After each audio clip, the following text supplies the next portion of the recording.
Hello everyone welcome to ace online. So ఈ వీడియోలో మనము ఇంపార్టెంట్ ఇంటర్నేషనల్ ఇష్యూస్ గురించి చూడబోతున్నాం. కరెంట్ అఫైర్స్‌లో ఉన్నటువంటివి. ఈ మధ్య కాలంలో మనకి చాలా వరకి ఇండో పసిఫిక్ ఎకనామిక్ ఫ్రేమ్‌వర్క్ అని ఒకటి ఫార్మ్ అయింది. దాంతో పాటు ఐ2యూ2 అనే ఒక ఆర్గనైజేషన్ ఫార్మ్ అయింది. ఆర్‌సీఈపీ అనేది ఒకటి న్యూస్‌లో ఉంది. ఇలా చాలా వరకు కొన్ని ఇంటర్నేషనల్ ఆర్గనైజేషన్స్ అనేటివి న్యూస్‌లో ఉన్నాయి మనకి. వాటి గురించి మనం మాట్లాడదాం. సో ఈ వీడియో గనుక చూస్తే మీరు ఏదో మేము వ్యూస్ కోసం చెప్పట్లేదు. ఈ వీడియో గనుక చూస్తే మీకు కరెక్ట్‌గా ఇంటర్నేషనల్‌లో ఎరేనాలో మనకి ఏం జరుగుతుంది? అసలు ఏ కంట్రీ దేనికోసం పోరాడుతుంది? ఏం జరుగుతుందనేది ఈ వీడియో ద్వారా మీకు గ్రిప్ రావచ్చు. అండ్ దాంతో పాటు కరెక్ట్‌గా ఒక 2 మార్కులైతే రావడానికి ఛాన్సెస్ ఉన్నాయి. పక్కాగా 2 మార్కులనేది ఈ వీడియో నుంచి రావడానికి ఛాన్సెస్ ఉన్నాయి. ఖచ్చితంగా ఏదో ఒక ఆర్గనైజేషన్ గురించి గాని, దేని గురించో గాని న్యూస్‌లో ఉంటూనే ఉంది. సో కాబట్టి 2 మార్కులు ఖచ్చితంగా మీకు కావాలనుకుంటే మాత్రం ఈ వీడియోని ఖచ్చితంగా చూడండి మీరు. ఓకే. మీరు గనుక సీరియస్ యాస్పిరెంట్స్ అయితే నిజంగా మీకు గనుక కాన్సెప్ట్ రావాలి, ఇదంతా కూడా గ్రిప్ రావాలి ఒకేసారి కదమ్మా వీడియో చూస్తే మొత్తం ఎప్పుడు న్యూస్‌లో అదే రన్ అవుతా ఉంటది. ఒకసారి వీడియో చూసామనుకోండి, నెక్స్ట్ నువ్వు ఎన్ని సార్లు న్యూస్ చదివినా గాని అదే రిపీట్ అవుతూ ఉంటది న్యూస్‌లో. సో కాబట్టి నీకంటూ కూడా ఒక గ్రిప్ వస్తది. సో వన్ టైమ్ లెర్నింగ్ ఇది. సో కాబట్టి ఇంటర్నేషనల్ ఇదంతా కూడా వన్ టైమ్ లెర్నింగ్ కాబట్టి ఒకసారి చదివినామంటే సో ఆటోమేటిక్‌గా ఇవే న్యూస్‌లో రిపీట్ అవుతుంటాయి ఎక్కువ సార్లు. కాబట్టి మీరు చూడడానికి ప్రయత్నం చేయండి. ఓకేనా? సో మనం ఎప్పుడో చిన్నప్పుడు చదువుకున్నాం. ఏమని? వరల్డ్ వార్ గనుకొస్తే ఫ్యూచర్‌లో థర్డ్ వరల్డ్ వార్ గనుకొస్తే అది వాటర్ పైనే జరగాలి యుద్ధం అనేది మనం చదువుకున్నాం. ఎప్పుడో 1914లో వరల్డ్ వార్ 1 వచ్చింది. ఆ తర్వాత 1939లో వరల్డ్ వార్ 2 వచ్చింది. తర్వాత వరల్డ్ వార్ 3 రావాలంటే అదేదైనా యుద్ధం అనేది వాటర్ మీదనే వస్తది. If the third war is possibility then the substance is the water అనేది మనకి ఎప్పటినుంచో ఉంది మనకి. నిజంగానే మరి వాటర్ కోసమే పోరాడుతున్నాయా ప్రపంచ దేశాలు? అండ్ దేనికైనా ఏమైనా ఉన్నాయా? లేదా? అసలు ఇండో పసిఫిక్ రీజియన్ అంటే ఏంటిది? ఇండో పసిఫిక్ రీజియన్‌కి సో అమెరికా అనేది ఈ మధ్యన ఫార్మ్ చేసిన ఇండో పసిఫిక్ ఎకనామిక్ ఫ్రేమ్‌వర్క్ గాని, లేదంటే అంతకుముందు అమెరికా అనేది ఫార్మ్ చేసి ట్రాన్స్ పసిఫిక్ పార్ట్నర్‌షిప్ నుంచి అమెరికా మళ్ళీ వెళ్ళిపోవడం జరిగింది గాని, ఈ మధ్యన ఫార్మ్ అయిన ఐ2యూ2 కానీ, లేదంటే క్వాడ్ గాని, లేదంటే ఏషియాన్ గాని, ఆర్‌సీఈపీ గాని, లేదంటే చైనా స్టార్ట్ చేసినటువంటి one belt one road initiative గాని, ఇవన్నీ ఆర్గనైజేషన్స్ ఎందుకొచ్చాయి? సో అవన్నిటికి ఇంటర్‌లింకింగ్స్ ఉంటాయి. ఆ ఇంటర్‌లింకింగ్స్ అనేది మనం ఈ వీడియోలో చూడబోతున్నాం. ఓకే. రైట్. ప్రతి దాని గురించి మనం డీటెయిల్‌గా మాట్లాడదాం. మీకు వీడియో లెంత్ ఎక్కువగా ఉన్నా గాని మీరు ఓపికగా చూడాలి. మీకు గ్రిప్ రావాలంటే మాత్రం. ఊరికే మనము 10 నిమిషాల్లో ప్రపంచాన్ని మొత్తం తిరిగేసి రాలేం గదమ్మా! రైట్. ఇక్కడ మనకు కనిపిస్తున్న వరల్డ్ మ్యాప్. ఈ వరల్డ్ మ్యాప్ అనేది ఇలా ఎలా వచ్చిందనేది కూడా చాలా మందికి డౌట్ ఉంటది. ఎందుకంటే మనకు చిన్నప్పటి నుంచి హారిజాంటల్‌గా వరల్డ్ మ్యాప్ చూసి అలవాటై ఉంటది మనకి. 2 డైమెన్షనల్ మ్యాప్ చూసి మనకు అలవాటైపోయి ఇలా ఇలా చూడాలి మనం. వరల్డ్ అనేది ఎలా ఉంటది మనకి ఎర్త్ అనేది మీకు తెలుసు. Earth is the shape of the earth is geoid shape. So ఆ జియాయిడ్ షేప్‌లో చూసుకుంటే మనకేంది పసిఫిక్ ఓషన్ గాని, ఇండియన్ ఓషన్ గాని 2 కూడా ఏముంటాయి మనకి ఇంటర్ కనెక్టెడ్ అయ్యే ఉంటాయి మనకి. 2 కూడా ఇంటర్ కనెక్టెడ్. లేదంటే ఇలా చూద్దాం అనుకోండి. మనం చిన్నప్పటి నుంచి చూసిన మ్యాప్ ఇది. జనరల్‌గా చిన్నప్పుడు ఎప్పుడో చూసినటువంటి మ్యాప్ ఇలా ఉంది గదా! సో, ఇలా చూసినప్పుడు మ్యాప్ గాని ఇదంతా చూస్తే మనకి ఇండియాకి ఇదంతా కూడా ఇండియానే గదా! ఇక్కడ ఉన్నటువంటి ఏంటిది కంప్లీట్‌గా ఇదంతా ఇండియన్ ఓషనే. ఆస్ట్రేలియాకి కూడా ఇటువైపుకి ఏముంటదమ్మా ఇండియన్ ఓషనే ఉంది. ఇటువైపు ఇదంతా కూడా ఏంటిదమ్మా కంప్లీట్‌గా all this region is completely what ఏమని చెప్పొచ్చు ఇదంతా కూడా పసిఫిక్ ఓషన్ మనకి. ఏంటిది? Pacific ocean. ఇటన్నా ఉన్నది ఏంటిది ఇండియన్ ఓషన్, ఇటున్నది ఏంటిది పసిఫిక్ ఓషన్. ఇక్కడ కూడా మనకి చాలా కంట్రీస్ ఉన్నాయి. ఇదంతా కూడా మనకి ఆల్‌మోస్ట్ ఇండో పసిఫిక్ రీజియన్. అంటే ప్రపంచంలో ఏ దేశం తీసుకున్నా గాని వీటితోటే లింకప్ అయి ఉంటది. మనకు ప్రపంచంలో మేజర్‌గా అన్ని కంట్రీస్ లింకప్ అయిన ఓషన్స్ ఈ 2. ఒకటి ఇండియన్ ఓషన్, రెండవది ఏంటి పసిఫిక్ ఓషన్. చాలా వరకు కంట్రీస్ వీటితో ఏమున్నాయి బోర్డర్ షేర్ చేసుకుంటున్నాయి. అందుకోసం ఈ రీజియన్ మొత్తాన్ని ఇండో పసిఫిక్ రీజియన్ అని చెప్తుంటాం. మనం ఏంటిది ఇండో పసిఫిక్ రీజియన్ అని చెప్తుంటాం. మనం ఇప్పుడు కొన్నిసార్లు పసిఫిక్ ఓషన్‌లో ఇప్పుడు సౌత్ చైనా సీ అని న్యూస్‌లో వస్తుంటది. లేదంటే ఈస్ట్ చైనా సీ అని న్యూస్‌లో వస్తుంటాయి మనకి. అంటే దాని అర్థం ఏంటిది? ఇప్పుడు ఇండియా అన్నప్పుడు ఇదంతా కూడా చైనా. ఇదంతా కూడా ఇలా చైనా ఉంది ఇక్కడ. ఈ చైనా అనేది ఇక్కడ ఉందా లేదా? మొత్తం ఇదంతా కూడా చైనా అనే దేశం. ఈ చైనా అనే దేశం అనేది ఇప్పుడు సో ఇది పసిఫిక్ ఓషనే కదా! ఈ పసిఫిక్ ఓషన్‌లోనే చైనా బోర్డర్ షేర్ చేసే ఏరియాని ఈ చైనా అనే కంట్రీ బోర్డర్ షేర్ చేసుకునే area within the Pacific Ocean. Pacific ఓషన్‌లో ఈ ప్రాంతాన్ని ఏమని చెప్పొచ్చు మనం? సౌత్ చైనా సీ అని చెప్పొచ్చు. ఈ ప్రాంతాన్ని ఏం చెప్పొచ్చు? సౌత్ చైనా సీ అంటాం. అంటే సౌత్ చైనా సీ అంటే సెపరేట్ కాదు అది. Part of the what Pacific ఓషనే. అలానే మనం ఇటు వెళ్ళాం అనుకోండి. ఇప్పుడు ఇటేమంటావు? ఈస్ట్ చైనా సీ అంటావు. ఈస్ట్ చైనా సీ ఏమన్నా సెపరేట్ ఉందా? లేదు. అది కూడా దేంట్లో పార్ట్ మనకి పసిఫిక్ ఓషన్‌లోనే పార్ట్. సో ఏది తీసుకున్నా ప్రపంచంలో నీకు either part of the Pacific Ocean or either part of the Indian ఓషన్‌లోనే ఉంటుంది తప్ప సెపరేట్ ఓషన్స్ లేవు. ఆ కంట్రీ అది అక్కడ ఉన్నటువంటి ఏరియా అనేది ఏ కంట్రీతో మెరిటైమ్ బౌండరీని షేర్ చేసుకుంటుందో దాని ఆధారంగా దాన్ని సౌత్ చైనా సీ అని, ఈస్ట్ చైనా సీ అని ఇలా మనం అండమాన్ సీ అని ఇలా రకరకాల పేర్లు పెట్టుకున్నాం మనం. ఇండియన్ ఓషన్ అంటే ఇండియన్‌తో బోర్డర్ షేర్ చేసుకుంటుందని. సో ఇలా రకరకాలుగా పేర్లు పెట్టడం జరిగింది మనకి. సో ప్రపంచంలో ఇప్పుడు ఎక్కువ మొత్తంలో మనకి ఇంపార్టెంట్ రీజియన్ ఏంటిదంటే ఇదే ఇండో పసిఫిక్ రీజియన్. ఏంటిది? ఇండో పసిఫిక్ రీజియన్ అనేది ఇంపార్టెంట్. ప్రతి కంట్రీ కూడా సో ఈ ఇండో పసిఫిక్ రీజియన్‌లో తన యొక్క డామినెన్స్ ఉండాలి అని కోరుకుంటున్నాయి. దాంట్లో పర్టిక్యులర్‌గా మనకి వరల్డ్ వార్ 2 తర్వాత మొత్తం కూడా యూనిపోలార్ వరల్డ్ ఎవల్యూషన్ జరిగింది. యూనిపోలార్ వరల్డ్ అంటే ఏంటిది? ప్రపంచం మొత్తంలో ఒక్కరే డామినెన్స్. ఎవరిది?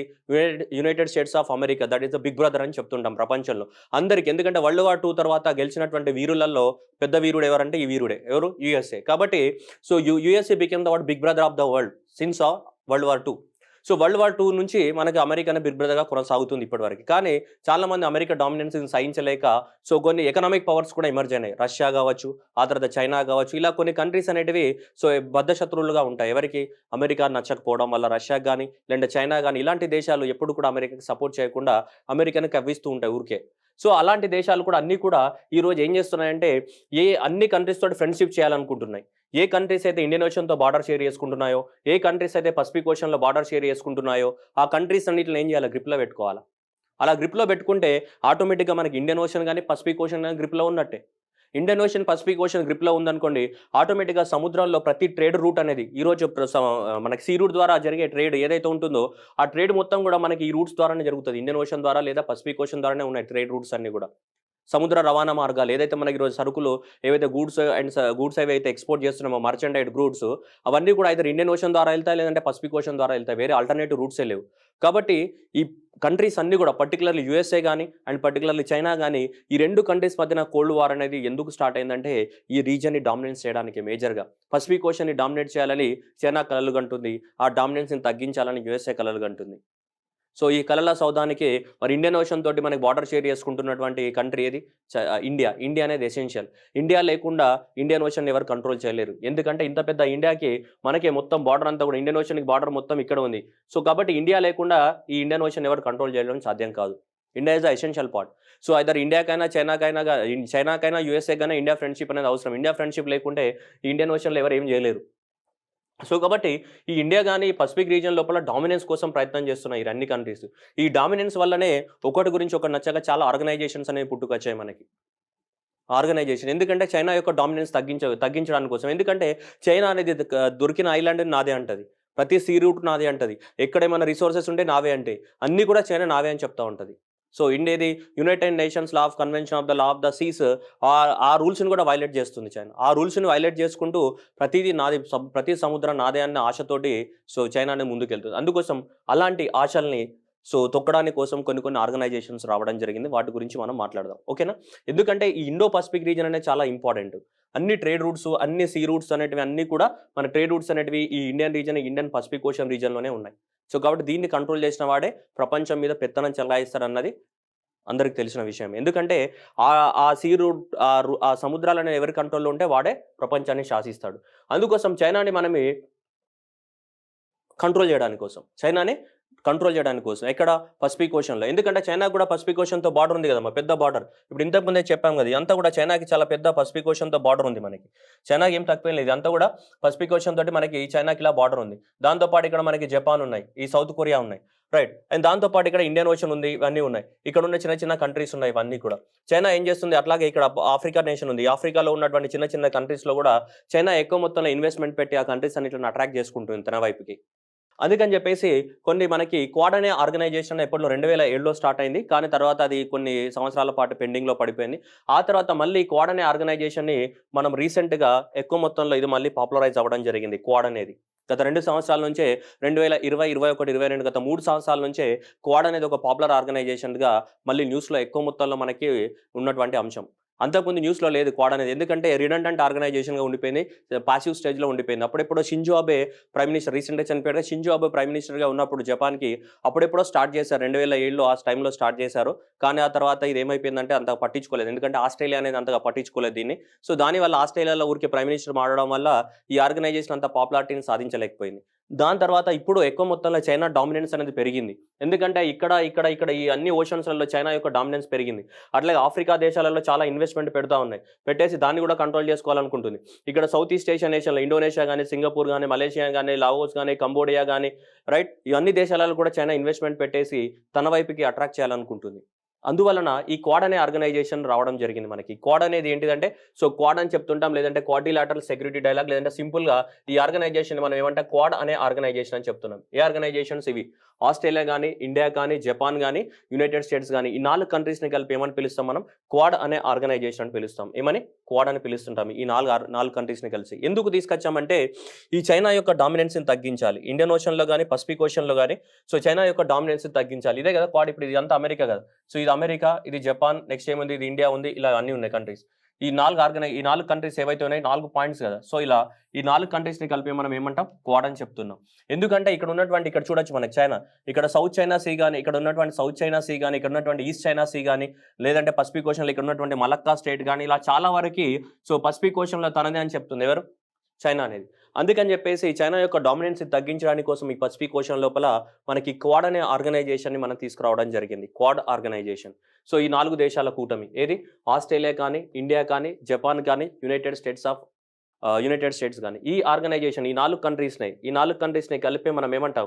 క్వాడ్ అని పిలుస్తుంటాం. ఈ 4 కంట్రీస్‌ని కలిపి ఏమంటాం? క్వాడ్ అని పిలుస్తూ ఉంటాం. ఓకేనా? ఇది కూడా యూఎస్ఏనే మనకి అలాస్కా ప్రాంతంలోని యూఎస్‌కే ఈ క్వాడ్ అనే ఆర్గనైజేషన్. ఈ quad very important. So, quad అనేది మనకి మార్చ్ 2021లో క్వాడ్ ఆర్గనైజేషన్ అనేది ఫస్ట్ టైమ్ అఫీషియల్‌గా ఒక స్టేట్మెంట్ ఇష్యూ చేశారు. ఏమి ఇష్యూ చేసిందంటే అఫీషియల్‌గా ఇష్యూ చేసినటువంటి స్టేట్మెంట్ పేరు చూడండి. ఏమన్నారు? The spirit of the quad. అంటే ఈ 4 కంట్రీస్ యొక్క స్పిరిట్ మా యొక్క మోటివ్ ఏంటిదంటే ఇక్కడ చూపిస్తున్నది. చూడండి.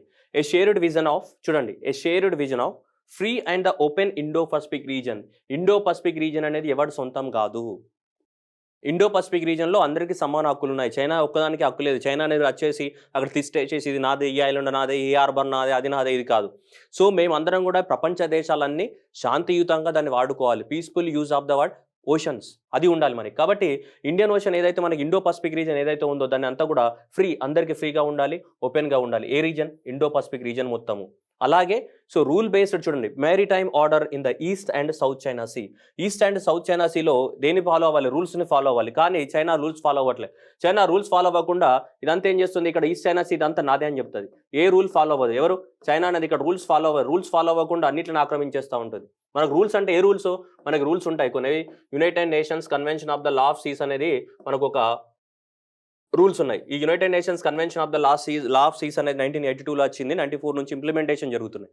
దాంట్లో కొన్ని రూల్స్ ఉన్నాయి. ఆ రూల్స్‌ని ఫాలో అవ్వాలి. ఆ రూల్స్‌ని ఫాలో అవ్వకుండా చైనా అనేది ఏం చేస్తుందంటే ప్రతిసారి సో, దీన్ని ఆక్రమించుకోవాలని చూస్తుంది. ఈస్ట్ చైనా సీ గాని, లేదంటే సౌత్ చైనా సీ గాని.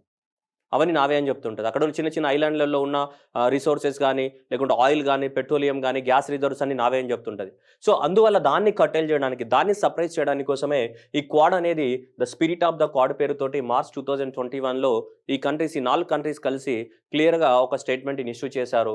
అదేంటి? The shared vision of the free and the open Indo Pacific region. ఇది ఎగ్జామ్‌లో రావడానికి ఛాన్సెస్ ఉంటుంది. Free and the open Indo Pacific region and next rule based maritime order in the East China Sea, South China సీలో రూల్స్‌ని follow అవ్వాలి. ఇష్టం ఉన్నట్టు behave చేయకూడదు అన్న దాంతోటి మనకి ఇది ఫార్మ్ చేయడం జరిగింది. ఓకేనా? This was a very important question exam purpose. Next దీన్ని ఎక్స్పాండ్ చేయాలనుకుంటున్నారు ఈ ఆర్గనైజేషన్. దీన్ని క్వాడ్ అనే ఆర్గనైజేషన్‌ని ఎక్స్పాండ్ చేయాలనుకుంటున్నారు. చేయాలనుకున్నప్పుడు అప్పుడు ఏంటిది? Quad plus. ఏంటిది? Quad plus. క్వాడ్ ప్లస్‌లో ఎవరొస్తారు? South Korea and New Zealand and Vietnam అనే 3 కంట్రీస్‌ని కూడా యాడ్ చేయాలనుకుంటున్నాం. ఇక్కడనే కదా ఇవన్నీ కూడా ఉన్నాయి. ఇక్కడ న్యూజిలాండ్ ఇక్కడ న్యూజిలాండ్ ఉంటది. ఇక్కడ వియత్నాం ఉంటుంది. మనకి ఇక్కడ ఏముంది? మనకి ఇక్కడ సౌత్ కొరియా ఉంటుంది మనకి. ఈ 3 కంట్రీస్‌ని ఎక్స్పాండ్ చేయాలనుకుంటున్నాం. సో, ఈ 3 కంట్రీస్‌ని ఎక్స్పాండ్ చేస్తే మనకప్పుడు Quad plus that is the first Quad plus అనేది కూడా మీటింగ్ అనేది జరిగింది. రీసెంట్‌గానే జరిగింది క్వాడ్ ప్లస్ మీటింగ్ అనేది కూడా. కానీ మనకి ఆ మీటింగ్స్‌తో సంబంధం లేదు. ఆర్గనైజేషన్స్ ఇంపార్టెంట్ ఇప్పుడు ఇక్కడ. So, south Korea, New Zealand, Vietnam. So, ఈ 3 కూడా జాయిన్ అయితే దాంతో పాటు ఏమైతే మన క్వాడ్ ప్లస్ అనే ఆర్గనైజేషన్ అవుతది. దేనికి? చైనాకి కౌంటర్ ఇవ్వడానికి కోసం. ఎందుకంటే East China Sea, South China Sea గాని, పసిఫిక్ ఓషన్ గాని అన్నీ నావే అంటుంది కదా! అందుకని చెప్పేసి అన్ని కంట్రీస్ అన్ని కలిపి ఒక క్వాడ్ ప్లస్‌గా ఫార్మ్ అయితే ఇంకా బాగుంటుందని చెప్తున్నాం. ఆల్రెడీ క్వాడ్‌లో ఎవరున్నారు? Australia, India, USA and Japan. ఈ 4 కంట్రీస్ అనేటివి ఉన్నాయి. ఆల్రెడీ ఈ 4 కంట్రీస్ కలిసి మనకి 4 కంట్రీస్ యొక్క మిలిటరీస్ అన్నీ కలిసి కూడా ఎవ్రీ ఇయర్ మనకి ఎక్సర్సైజ్‌ని కూడా కండక్ట్ చేస్తాయి. అంటే 4 కంట్రీస్ యొక్క మిలిటరీ వాళ్ళు ఉంటారు కదా! వాళ్ళందరూ కూడా ఏం చేస్తారు? మీటింగ్ పెట్టుకొని వాళ్ళ దగ్గర ఉన్నటువంటి వార్ టెక్నిక్స్ అన్నిటిని కూడా ప్రాక్టీస్ చేస్తుంటారు. అలాంటి వాటిని ఏమంటాం మనం? ఎక్సర్సైజెస్ అంటాం. మిలిటరీ ఎక్సర్సైజెస్ అంటాం. అలా ఎవ్రీ ఇయర్ కూడా ఈ కంట్రీస్ కండక్ట్ చేస్తూ ఉంటాయి. ఈ 4 కంట్రీస్. ఏ కంట్రీస్? ఆస్ట్రేలియా గాని, ఇండియా గాని, యూఎస్ఏ గాని, జపాన్ గాని ఈ 4 కంట్రీస్ కలిసి చేసే ఎక్సర్సైజ్‌ని ఏమంటాం మనం? మలబార్ ఎక్సర్సైజ్ అంటాం. ఏమంటాం? మలబార్ ఎక్సర్సైజ్. అంతకుముందు ఆస్ట్రేలియా లేదు. లాస్ట్ ఇయర్ నుంచి ఆస్ట్రేలియా కూడా అడిషన్ జరిగింది. సో, ఈ 4 కంట్రీస్ యొక్క మన మిలిటరీ ఎక్సర్సైజ్‌ని మలబార్ ఎక్సర్సైజ్ అని చెప్తుంటాం. ఏది? Australia, India, USA and Japan ఈ 4 కంట్రీస్‌ల మిలిటరీ ఎక్సర్సైజ్. ఎందుకంటే ఫస్ట్ టైం మనకు 1992లో ఇక్కడ మలబార్ కోస్ట్‌లో జరిగింది కాబట్టి అప్పటినుంచి దాన్ని ఏమన్నారు? మలబార్ ఎక్సర్సైజ్ అని పేరు పెట్టడం జరిగింది. So, Malabar exercise. అలా ఎవ్రీ ఇయర్ మనకు మలబార్ ఎక్సర్సైజ్ జరుగుతూ ఉంటుంది. ఈ 4 దేశాలు దేశాల యొక్క మిలిటరీస్ అనేటివి వచ్చి మనకి ఈ రీజియన్ లోపల మొత్తం పడవలు షిప్పులు వేసుకొని తిరుగుతూ ఉంటారు ఈ రీజియన్ లోపల ఏం చేస్తారు మనకి ఊరికే మన పవర్ ఏంటిది అనేది చూపించడానికి కోసం ఒక్కొక్కసారి ఇండియాలో జరుగుతుంటుంది, ఒకసారి ఆస్ట్రేలియాలో జరుగుతుంది, ఒక సంవత్సరం యూఎస్లో జరుగుతుంది, ఒక సంవత్సరం జపాన్లో జరుగుతుంటాయి. ఏంటి ఎక్సర్సైజెస్, మిలిటరీ ఎక్సర్సైజెస్, మన ఆర్మీ వాళ్ళు అక్కడికి వెళ్ళడం, నేవీ వాళ్ళు మన దగ్గరికి రావడం, ఇవన్నీ జరుగుతుంటాయి అనమాట ఈ 4 దేశాల మధ్యన. సో దాన్ని మనం ఏమంటాం మలబార్ ఎక్సర్సైజ్ అని చెప్తుంటాం. ఏంటిది మలబార్ ఎక్సర్సైజ్. ఇది ఒక క్వాడ్ అనే organization. Right, this is number 1 point. Number 2, ఈ మధ్య కాలంలో వెరీ రీసెంట్లీ 2022లో కొత్త ఆర్గనైజేషన్ వచ్చింది. ఏంటిది I2U2 అనే ఆర్గనైజేషన్ వచ్చింది. I2U2. సో I2 అంటే ఇక్కడ మనకు కనిపిస్తుంది ఒక యు అంటే ఏంటిది, ఇక్కడ ఒక యు అంటే USA, ఓకే, ఇంకొక యు అంటే ఇక్కడ ఉన్నటువంటి UAE, ఓకే, ఒక I అంటే ఎవరు, ఇక్కడ ఉన్నటువంటి ఇండియా, ఇక్కడ ఉన్నటువంటి ఇజ్రాయిల్, ఇక్కడ ఉన్నటువంటి ఏ కంట్రీస్, ఇజ్రాయిల్.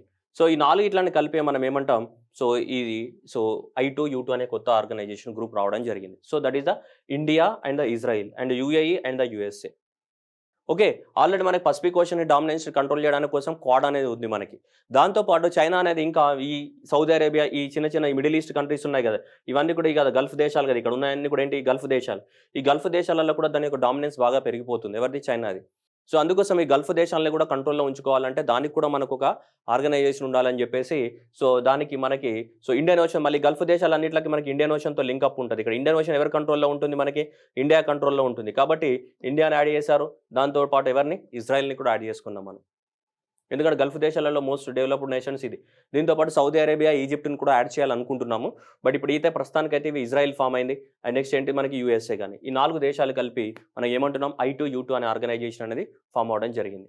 సో ఇది ఈ I2U2 అనే ఆర్గనైజేషన్ ఎవరు ఫస్ట్ ప్రపోజ్ చేశారంటే ఇతను మొహమ్మద్ సోలిమాన్ అనే అతను ఒక ఆర్టికల్ రాశాడు. ఆ ఆర్టికల్లో ఇలా రాశాడు, ఏమని, ఇండో అబ్రహామినిక్ అలయన్స్ అనేది ఒకటి ఫామ్ చేయాలి అని చెప్పాడు. దాని పేరు ఏం పెట్టాడు, ఇండో అబ్రహాం అంటే తెలుసు కదా, ఖురాన్ కానీ ఆ తర్వాత ఉన్నటువంటి మన బైబిల్ కానీ అన్నిట్లో కూడా మనకి పాత స్టోరీ ఉంటుంది హిస్టారికల్గా, అబ్రహాం అనే స్టోరీ, రైట్. కాబట్టి ఇండో అబ్రాహ్మనికల్ అలయన్స్ అనేది ఫామ్ చేయాలి. దాంట్లో India, Israel, UAE and United States of America అనే పార్ట్లో ఉండాలి.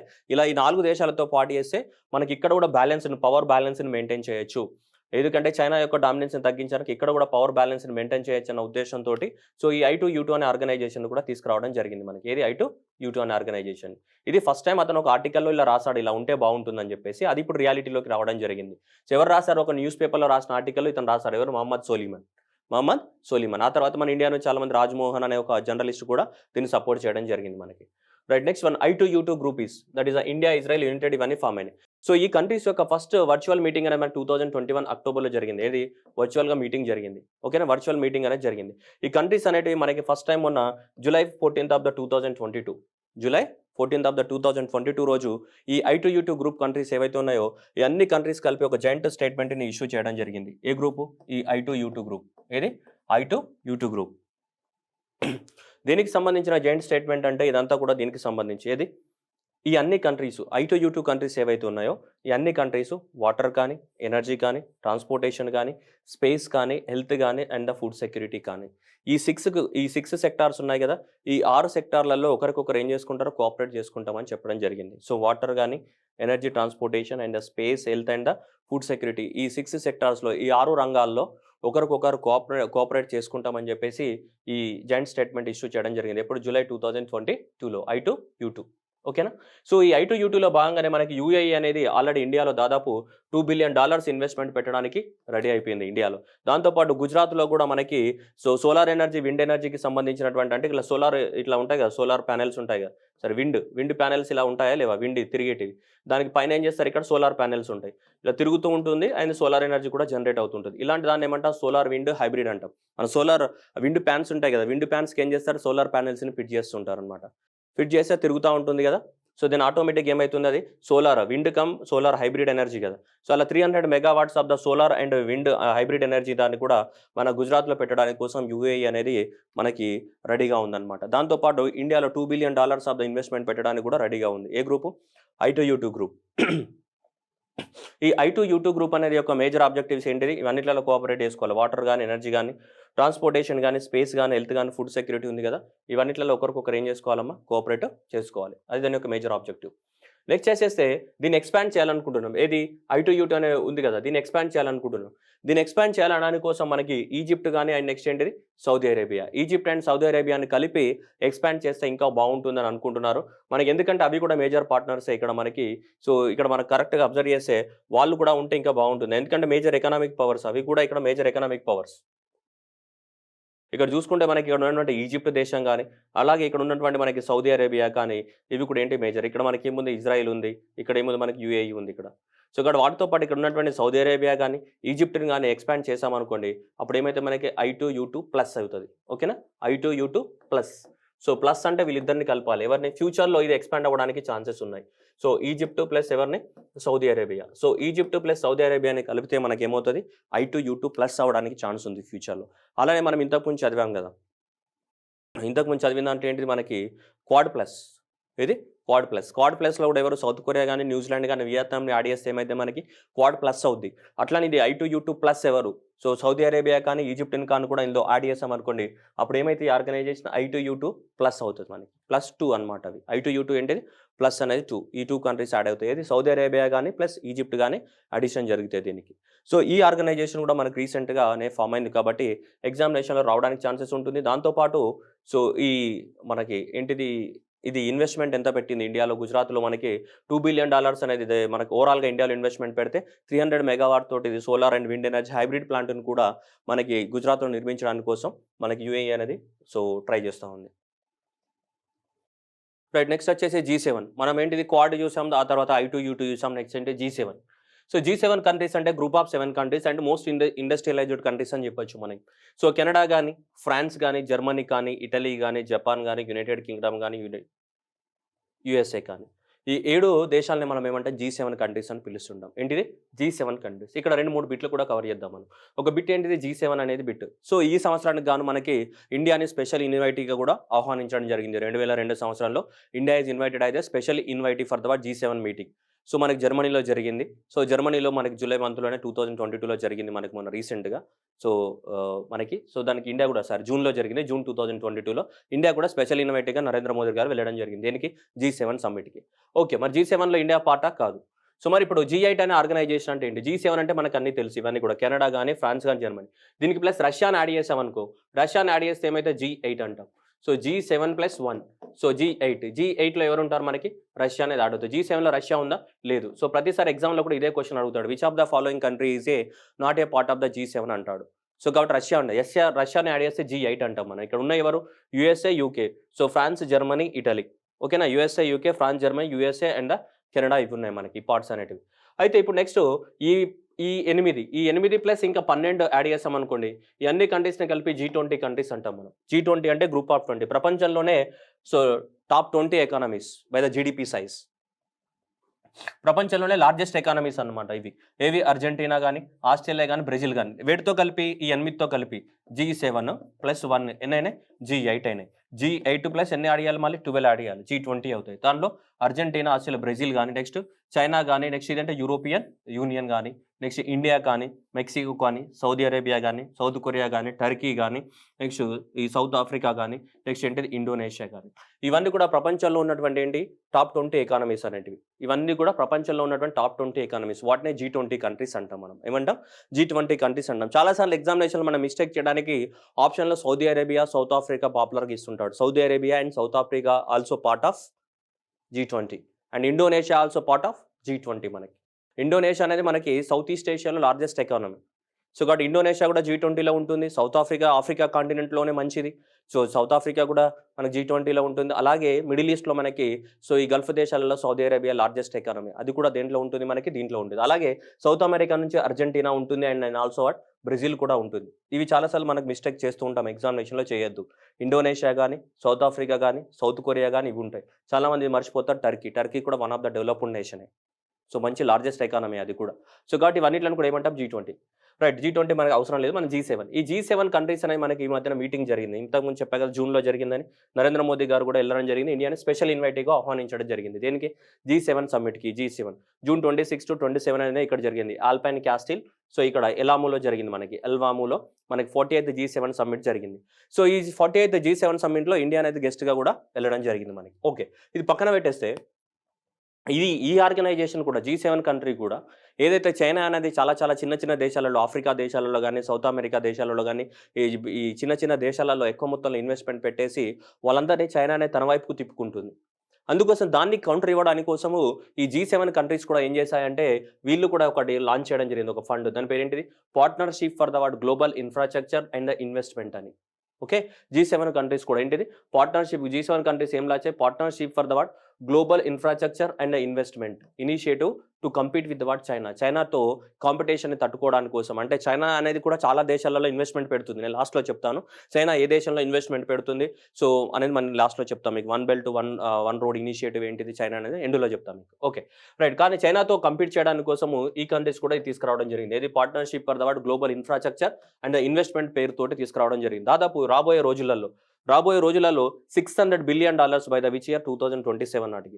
2027 నాటికి $600 బిలియన్ ఇన్‌ఫ్రాస్ట్రక్చర్ లోపల ఇన్వెస్ట్‌మెంట్ పెడతాము. అది కూడా ఏ దేశాలలో? డెవలపింగ్ నేషన్స్‌లలో. ఏవైతే డెవలపింగ్ కంట్రీస్ ఉన్నాయో, అభివృద్ధి చెందుతున్న దేశాలు ఏవైతే ఉన్నాయో, సో ఇలాంటి డెవలపింగ్ కంట్రీస్‌లో దాదాపు $600 బిలియన్ బై ద 2027 నాటికి ఇన్వెస్ట్‌మెంట్ పెడతామని చెప్పేసి G7 కూడా సో మనకి మొన్న జూన్‌లో జరిగినటువంటి సమ్మిట్‌లో వాళ్ళు కూడా రిజల్యూషన్ పాస్ చేయడం జరిగింది. సో ఇది కూడా ఒక రకంగా చైనాకి కౌంటర్ ఇవ్వడానికి కోసం. ఎందుకంటే చైనా యొక్క ఇండో పసిఫిక్ రీజియన్ లోపల చైనా యొక్క డామినెన్స్‌ని తగ్గించడానికి కోసమే చాలా కంట్రీస్‌లో చైనా అనేది ఇన్వెస్ట్‌మెంట్ అట్రాక్ట్ చేసుకుంటుంది. అందువల్ల ఆ ఇన్వెస్ట్‌మెంట్ చైనా పెట్టకుండా వీళ్ళు కూడా పెట్టడానికి రెడీ అయ్యారు. $600 బిలియన్ బై ద ఇయర్ 2027 నాటికి. ఓకేనా? ఏ countries? G7 countries. G7 countries. ఏ పేరుతో ఇన్వెస్ట్‌మెంట్ పెడతాయంట? So PGII partnership for global infrastructure and investment. Partnership for global infrastructure and investment అనే పేరుతోటి సో వీళ్ళు కూడా పెట్టడానికి రెడీ అయ్యారు ఇన్వెస్ట్‌మెంట్ అనేది. ఓకేనా? చాలా జాగ్రత్తగా గుర్తుపెట్టుకోవాల్సిన అవసరం ఉంది ఎగ్జామ్‌కి ఇది. ఓకే. నెక్స్ట్.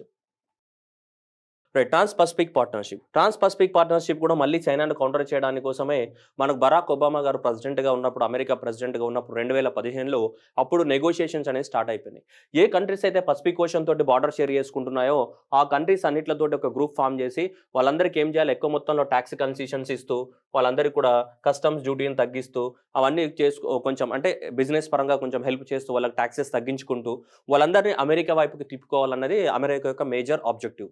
సో అప్పుడు బరాక్ ఒబామా ఉన్నప్పుడు ఈ ఆర్గనైజేషన్‌కి మనకి నెగోషియేషన్స్ స్టార్ట్ అయ్యి ఫౌండేషన్ అనేది ఎయడం జరిగింది. ఈ ఆర్గనైజేషన్ పేరు ఏంటిది మనకి?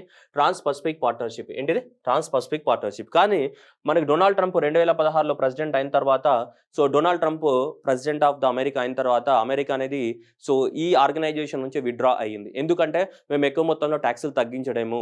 టాక్స్‌లు తగ్గిస్తే అమెరికా రెవెన్యూ పడిపోతది. దానికి నేను టాక్స్‌లు తగ్గించడానికి రెడీగా లేను అని చెప్పేసి డొనాల్డ్ ట్రంప్ చెప్పేసి సో ఈ ట్రాన్స్ పసిఫిక్ పార్ట్నర్‌షిప్‌ని ఒరిజినల్‌గా స్టార్ట్ చేసిందే అమెరికా. లాస్ట్‌కి అమెరికానే దాని నుంచి బయటకెళ్ళిపోవడం జరిగింది. సో ఈ 12 దేశాల యొక్క కూటమి ఇది. This is the 12 countries organisation. ఏది? ఇది దీంట్లో చూసుకుంటే చూడండి బార్డర్ షేర్ అంతా పసిఫిక్ ఓషనే కదా! కెనడా గాని, యూఎస్ఏ గాని, మెక్సికో పసిఫిక్ ఓషన్‌తో బార్డర్ షేర్ చేసుకుంటున్నాయి. ఇటు కూడా ఏంటి పెరు, చిలీ దేనితోటి? పసిఫిక్ ఓషన్‌తో బార్డర్ షేర్ చేసుకుంటున్నాయి మనకి. అలానే ఇటువైపుకి చూసుకుంటే మనకి జపాన్ గాని, వియత్నాం గాని, బ్రునై గాని ఓకేనా? సో నెక్స్ట్ ఇక్కడ సింగపూర్ గాని, మలేషియా గాని, ఆస్ట్రేలియా గాని. సో ఈ కంట్రీస్ కూడా దేనిది మనకి పసిఫిక్ ఓషన్ తోటి ఏం చేస్తున్నాయి మనకి బార్డర్ షేర్ చేసుకుంటాయి. ఇలా పసిఫిక్ ఓషన్‌తో బార్డర్ చేసుకునే 12 కంట్రీస్ తోటే మనకి ఏం ఆర్గనైజేషన్ వచ్చింది? ట్రాన్స్ పసిఫిక్ పార్ట్నర్‌షిప్ అనే organization initiated by the USA. But in the 2016 year America is withdrawn. అంటే డొనాల్డ్ ట్రంప్ ప్రెసిడెంట్ అయిన తర్వాత America itself is withdrawn from these organization. ఆ తర్వాత ఎన్ని మిగిలినాయి? 11 మిగిలినాయి. Except USA. యూఎస్ఏ లేకుండా ఓన్లీ ఏం మిగిలినాయి? ప 11 మిగిలినాయి. ఎందుకంటే ఈ కంట్రీస్ అన్నిటితోటి రిలేషన్‌షిప్‌లో ఉంటే పసిఫిక్ ఓషన్ కంట్రోల్‌లో ఉంటది. పసిఫిక్ ఓషన్ కంట్రోల్‌లో ఉంటే చైనా యొక్క డామినెన్స్‌ని తగ్గించొచ్చు అని చెప్పేసి బరాక్ ఒబామా తీసుకొచ్చినటువంటిది ఇది. ఇది. సో ఫిబ్రవరి 4 ఆఫ్ ద 2016లో ఏమైంది? ఇది మనకి సైన్ అవ్వడం జరిగింది. సైన్ అయిపోయిన తర్వాత మనకి సో ఇది అన్ని కంట్రీస్ కనీసము 6 కంట్రీస్ దీని మీద సైన్ చేయాలా. 6 కంట్రీస్ యొక్క జీడీపీ ఆ 6 కంట్రీస్ మొత్తం 12 ఉన్నాయి కదా! ఈ 12 కంట్రీస్‌లో 6 కంట్రీస్ సైన్ చేయాలా. 6 కంట్రీస్ సైన్ చేస్తే ఆ 6 కంట్రీస్ యొక్క జీడీపీ వాల్యూ ఎంత కావాలి? 85%కి ఈక్వల్ అవ్వాలి. అప్పుడు అది ఇంప్లిమెంటేషన్ జరుగుతది. ఓకే. అది మనకి ఇప్పుడు ఇంప్లిమెంటేషన్ జరగలేదు. ఇదంతా నాన్‌సెన్స్ మనకు అవసరం లేదు గానీ సో 2016లో స్టార్ట్ అయింది. కానీ 2017లో యూఎస్ ప్రెసిడెంట్ డొనాల్డ్ ట్రంప్ మనకి ప్రెసిడెంట్ అయిన తర్వాత అమెరికా అనేది దీని నుంచి విత్‌డ్రా అయిపోయింది. సో ఇలా విత్‌డ్రా అయిపోయి దీంట్లో ఎన్ని మిగిలినాయి? ఓన్లీ మనకి 11 కంట్రీసే మిగిలినాయి. ఇలా 2016లో మనకి ఫిబ్రవరిలో యాక్చువల్‌గా 2015 డిసెంబర్‌లోనే స్టార్ట్ అయింది దీని యొక్క నెగోషియేషన్స్ అనేది. ఆ తర్వాత 2016 ఫిబ్రవరిలో మనకి బరాక్ ఒబామా ఉన్నప్పుడే జరిగింది. ఆ తర్వాత 2017లో మనకి సో డొనాల్డ్ ట్రంప్ వచ్చిన తర్వాత సో ఏం చేస్తారు, దాని నుంచి మేము విత్‌డ్రా చేసుకుంటున్నాం. ఇంత టాక్స్‌ని మేము తగ్గించుకోలేము. వాళ్ళతో మాకు రిలేషన్స్ అవసరం లేదని చెప్పేసి సో అమెరికా అనేది వర్చువల్‌గా మనకి దీని నుంచి విత్‌డ్రా చేయడం జరిగింది మనకి. ఓకేనా? రైట్. దాని తర్వాత ఏం చేసినా మిగిలిన 11 కంట్రీస్ ఉన్నాయి కదా! Remaining countries except USA. USA కాకుండా మిగతా 11 కంట్రీస్ ఉన్నాయి కదా! ఆ మిగతా 11 కంట్రీస్ ఏం చేశాయి, "నువ్వు పోతేమో మాకేం చేసావు" అని చెప్పేసి మార్చ్ 8 ఆఫ్ ద 2018 రోజు ఏం చేశాయి, సైన్ చేసుకున్నాయి. ఆ 11 కంట్రీస్ సైన్ చేసుకొని ఆ సైన్‌ని మనకి ఆల్మోస్ట్ డిసెంబర్ 30, 2018 నుంచి మనకి సో వాళ్ళు ఇంప్లిమెంట్ చేసుకుంటున్నారు. ఏ అగ్రీమెంటు? సో అగ్రీమెంట్ పేరు ఇది. ఏది? Comprehensive progressive agreement for the what? Trans Pacific partnership అనేది. ఏది? కాంప్రిహెన్సివ్ అండ్ సేమ్ అదే ట్రాన్స్ పసిఫిక్ పార్ట్నర్‌షిపే. ముందర ఈ వర్డ్స్ యాడ్ చేశారు. ఏమని?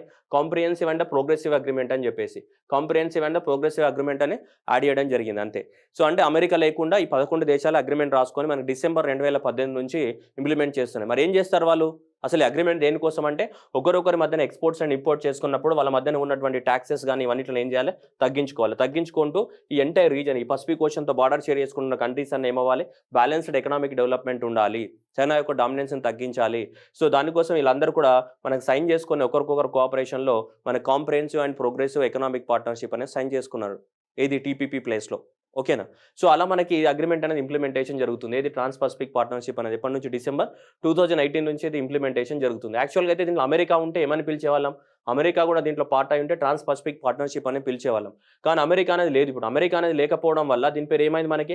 Comprehensive progressive agreements for the what? Trans Pacific partnership అని ఓన్లీ 11 కంట్రీస్ రావడం జరిగింది దీంట్లో. ఇలా మనకి మార్చ్ 8 రోజు సైన్ చేసి డిసెంబర్ 2018 నుంచి ఏమైతుంది ఇది? ఇంప్లిమెంటేషన్ అనేది జరుగుతూ ఉంది మనకి. ఓకేనా? ఇది అనేది ఇంప్లిమెంటేషన్ జరుగుతుంది. రైట్.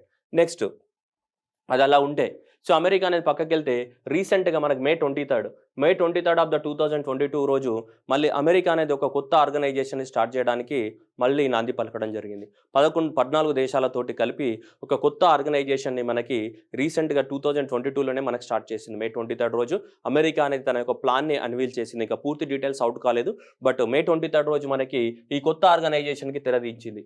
సో ఏది? America. Indo Pacific economic framework for the what? Prosperity. చూడండి మళ్ళీ అదే వచ్చింది. మళ్ళీ అదే టర్మ్ వస్తుంది. ఏమని? Indo Pacific. ఇండియన్ ఓషన్ తోటి పసిఫిక్ ఓషన్ తోటి బార్డర్ షేర్ చేసుకునే కంట్రీస్. చూడండి అమెరికా విచిత్ర వాదన చూడండి. అసలు వీడు స్టార్ట్ చేసిన ఆర్గనైజేషన్ నుంచే వీళ్ళు లేడు.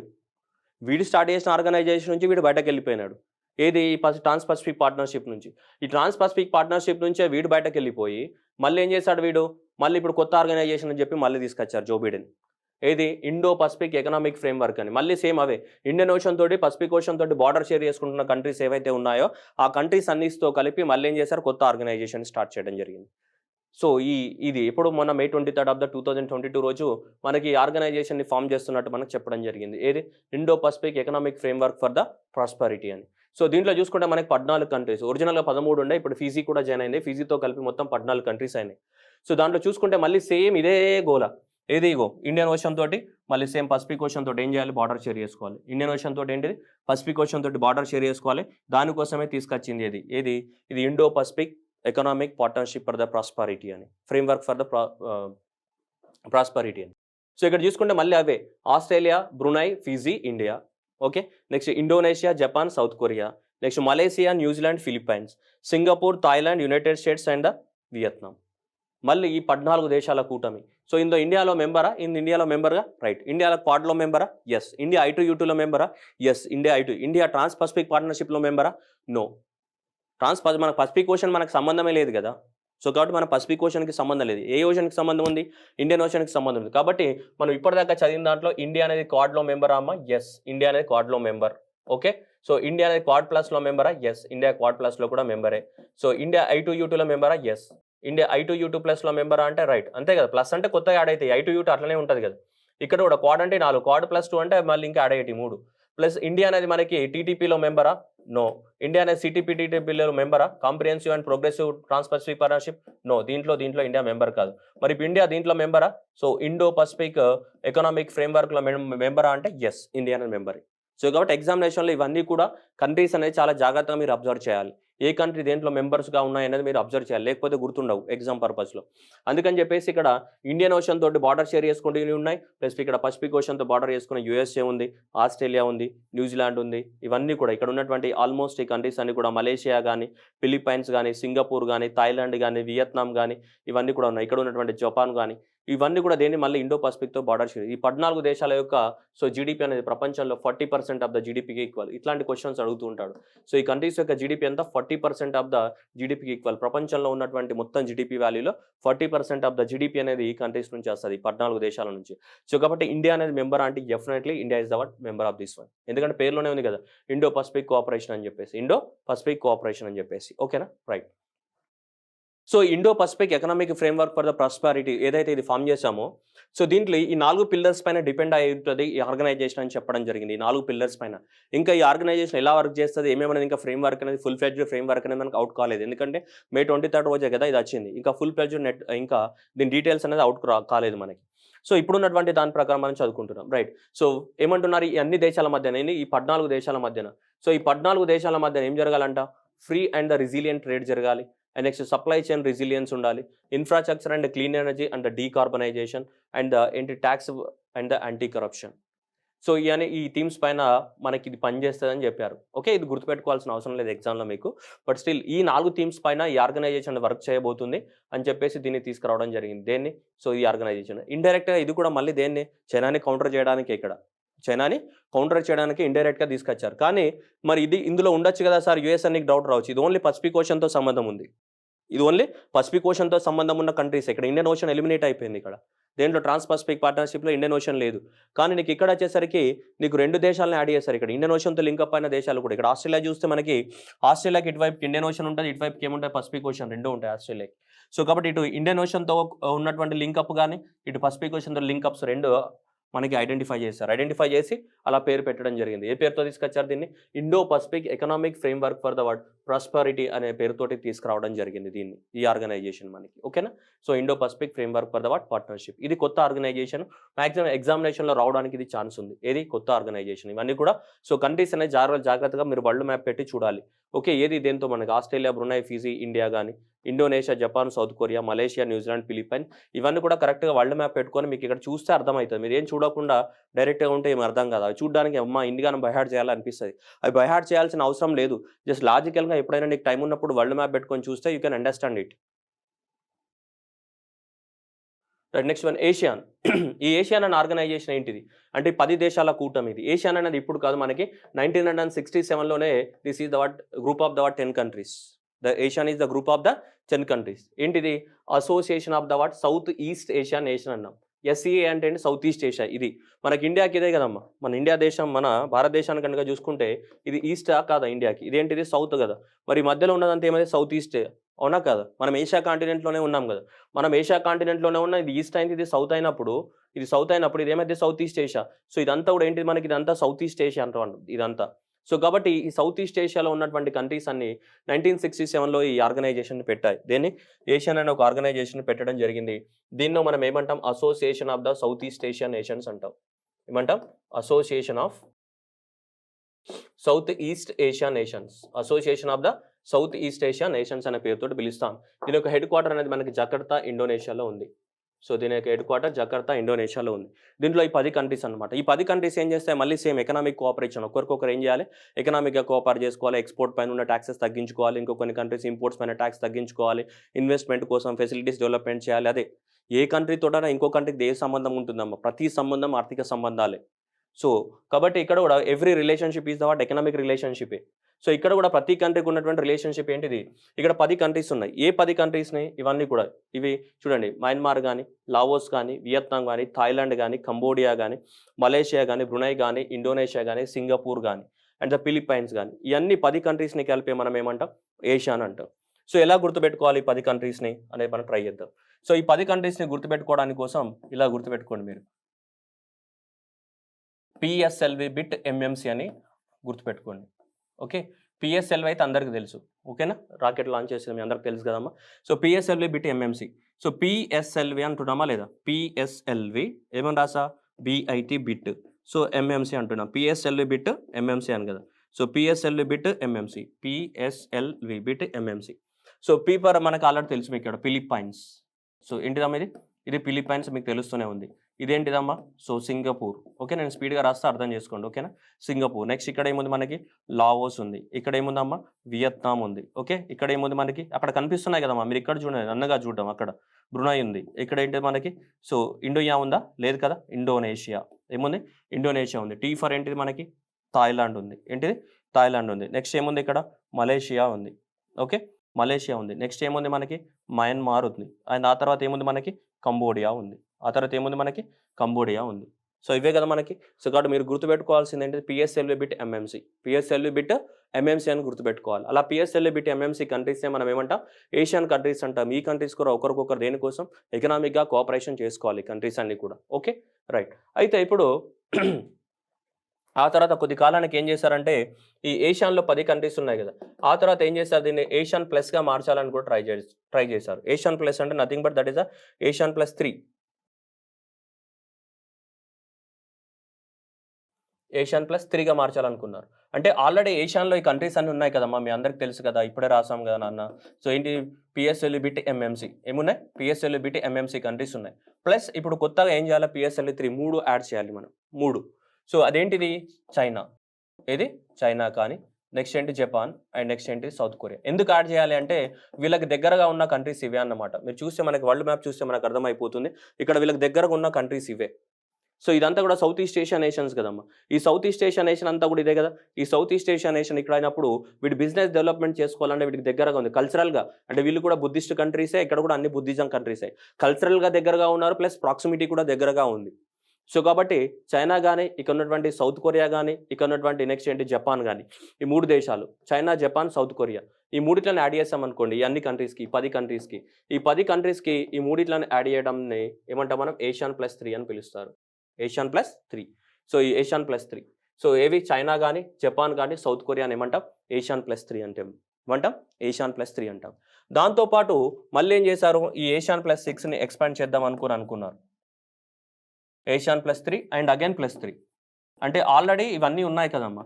ఈ 10 కంట్రీస్ ఉన్నాయి. ఏవి? పిఎస్ఎల్వి బిట్ ఎంఎంసి కంట్రీస్ ఉన్నాయి. Okay, PSLV bit MMC countries plus ఇవి ఏది? చైనా. ఓకే, చైనా ఉంది. ఆల్రెడీ ఏముంది? జపాన్ ఉంది. ఆల్రెడీ ఏముంది మనకి? సౌత్ కొరియా కూడా ఉంది. ప్లస్ ఇంకా 3 కంట్రీస్ యాడ్ చేయాలి. అప్పుడు ఏమైతే? ఏషియన్ ప్లస్ 6 అవుద్ది. ఆ 3 కంట్రీస్ ఏవి? ఆ 3 కంట్రీస్ ఇవి. ఒకటి ఇండియా, రెండోది ఆస్ట్రేలియా, మూడోది న్యూజిలాండ్. మూడోది అంటే న్యూజిలాండ్. అప్పుడు ఏమైతే? మొత్తము ఏషియన్ ప్లస్ 6 అవుద్ది. అవునా? Asian plus 6, Asian plus 6. Okay, Asian plus 6 అంటే దాదాపు ఎన్ని కంట్రీస్ అయినాయి? ఇవి 10, ఇవి 6, మొత్తం ఎన్నైనాయి? 16 కంట్రీస్ అయినాయి. టోటల్గా ఎన్ని? 16 కంట్రీస్ అయినాయి మనకి టోటల్గా. అవునా? వాళ్ళని ఎందుకు యాడ్ చేశారు అంటే ఇవి కూడా దగ్గరగానే ఉన్నాయి కదా, వీళ్ళతో కూడా రిలేషన్ డెవలప్మెంట్ చేసుకుంటే మనకి పోయేదేముంది? బిజినెస్ అయితే డెవలప్ అవుతుంది కదా. సో మన దగ్గరగా ఉన్నారు, కల్చరల్గా దగ్గరగానే ఉంది. అండ్ ఈ ప్రాంతానికి అంతా కూడా సో వీళ్ళు కూడా ఇక్కడ కూడా ఏమున్నాయి? ఆస్ట్రేలియా దగ్గరగానే ఉంది. ఇక్కడ కూడా ఏంటి? న్యూజిలాండ్ కూడా దగ్గరగానే ఉంది. న్యూజిలాండ్ కూడా ఏముంది? దగ్గరగానే ఉంది. అలాంటప్పుడు మనం ఆటోమేటిక్గా వీళ్ళు అందరితో రిలేషన్షిప్ డెవలప్ చేసుకోవడం వల్ల మనకు పోయేదేముంది? బిజినెస్ డెవలప్ అవుతుంది. అండ్ సంస్కృతి సాంప్రదాయాల పరంగా మనకు దగ్గరగా ఉన్నారు. అలానే బిజినెస్ కూడా డెవలప్ అవుతుంది, ఎకనామిక్ కూడా డెవలప్ అవుతామని చెప్పేసి ఈ పిఎస్ఎల్వి బిట్ ఎంఎంసి కంట్రీస్ ఉన్నాయి కదా, ఏది? ఇవి. So PSLV bit MMC countries ఉన్నాయి కదా, ఈ పిఎస్ఎల్వి బిట్ ఎంఎంసి కంట్రీస్ అన్నీ కూడా సో ఇవి ఏషియన్ ప్లస్ 3ని తీసుకొచ్చాయి. ఆ తర్వాత ఏమైనా? ఏషియన్ ప్లస్ 6 టోటల్ అయినాయి 16 కంట్రీస్ అయినాయి. ఏమైనా? టోటల్గా 16 కంట్రీస్ అయినాయి.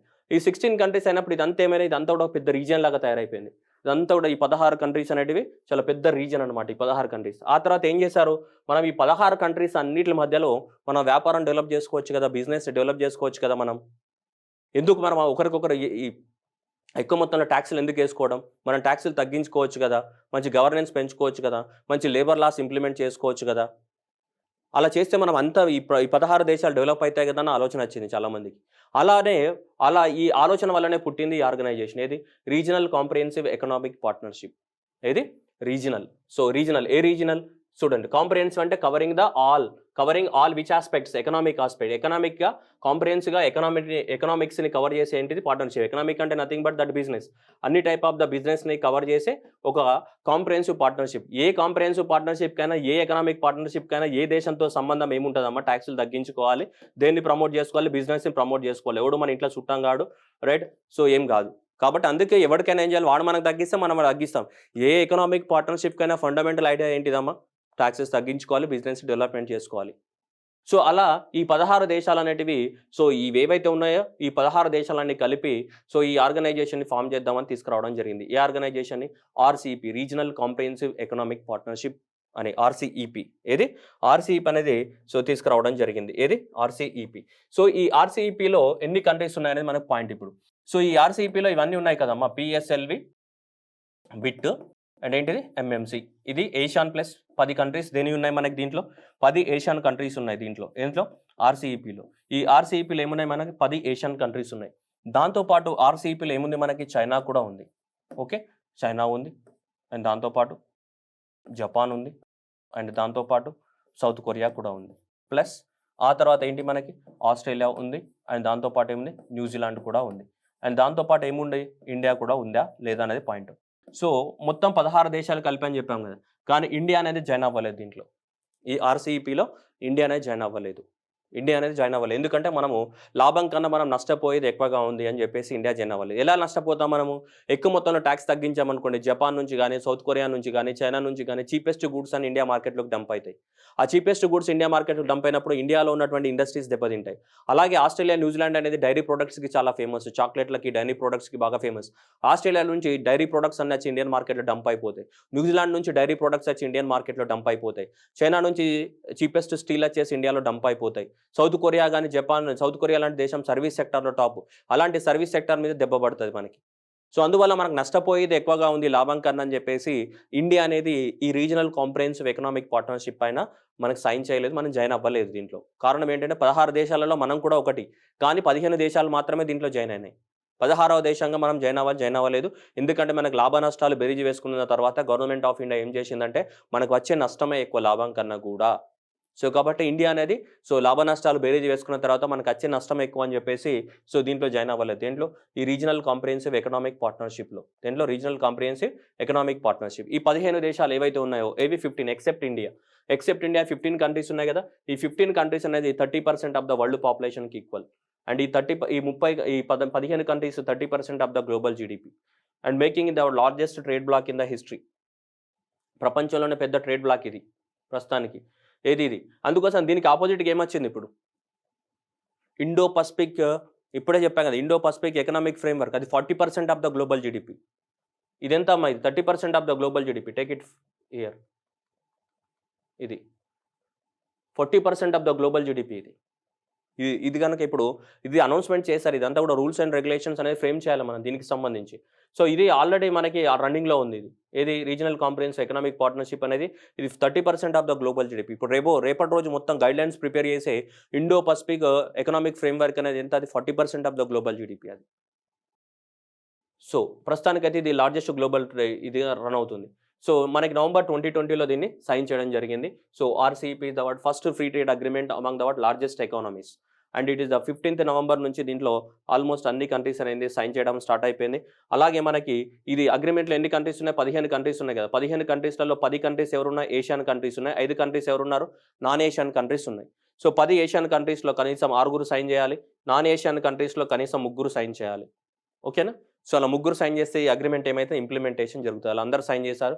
జనవరి 1 ఆఫ్ ద 2020 నుంచి ఈ అగ్రీమెంట్ అనేది ఇంప్లిమెంటేషన్ జరుగుతూ ఉంది. ఏది? రీజనల్ కాంప్రహెన్సివ్ ఎకనామిక్ పార్ట్నర్‌షిప్ అనేది ఈ 15 దేశాల మధ్యన ఈ అగ్రీమెంట్ అనేది ఇంప్లిమెంటేషన్ జరుగుతుంది జనవరి 1 ఆఫ్ ద 2015 నుంచి. ఆ అగ్రీమెంట్ ఇంప్లిమెంట్ అవ్వాలంటే ఏషియన్ కంట్రీస్‌లో 10 ఉన్నాయి గదా! 10 ఏషియన్ కంట్రీస్‌లో కనీసం ఎంత? 6 సైన్ చేయాలి. నాన్ ఏషియన్ కంట్రీస్ ఎన్నున్నాయి? 5. ఆ 5లో 3 సైన్ చేయాలి. అంటే మొత్తం ఎంత? 9/15. సో, 15 కంట్రీస్‌లో కనీసం 9 మంది ఏం చేయాలి దాన్ని? ఒప్పుకుంటే ఆటోమేటిక్‌గా అగ్రీమెంట్ ఏమైతే మనకి ఇంప్లిమెంటేషన్ జరుగుతది. అగ్రీమెంట్ ఇంప్లిమెంటేషన్ జరుగుతుంది. ఇండియా అనేది మనకి జాయిన్ అవ్వలేదు. సో, ఇండియాకి సంబంధం లేదు దీనికి సంబంధించి. ఇండియా అనేది కూడా సో, దీంట్లో ఇప్పుడు మనకి ఎగ్జామినేషన్‌లో క్వెషన్ అడిగినప్పుడు అన్నీ భూత, భవిష్యత్ అన్నీ చదువుకొని ఎగ్జామ్‌లో తప్పులు పెట్టొచ్చు.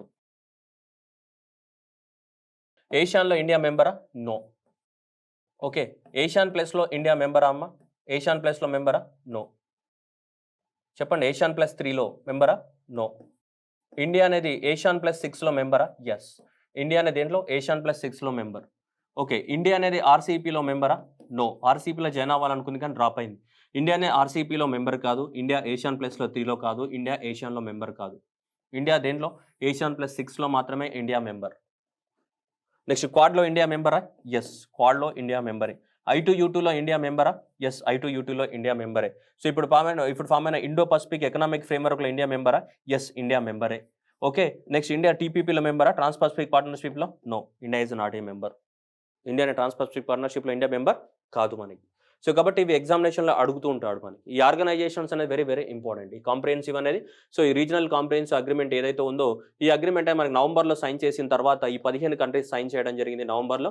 సో ఆ తర్వాత మనకి జనవరి 2022 నుంచి సో ఇది ఇంప్లిమెంటేషన్ జరుగుతుంది. నవంబర్ 2018లో సైన్ చేయడం జరిగింది. ఆల్మోస్ట్ మనకి 2020లో. ఆ తర్వాత యాక్చువల్లీ ఇది 2016 నుంచే స్టార్ట్ అయింది. 2016, 17, 18 ఇవన్నీ కూడా నెగోషియేషన్స్కే పోయింది మనకి.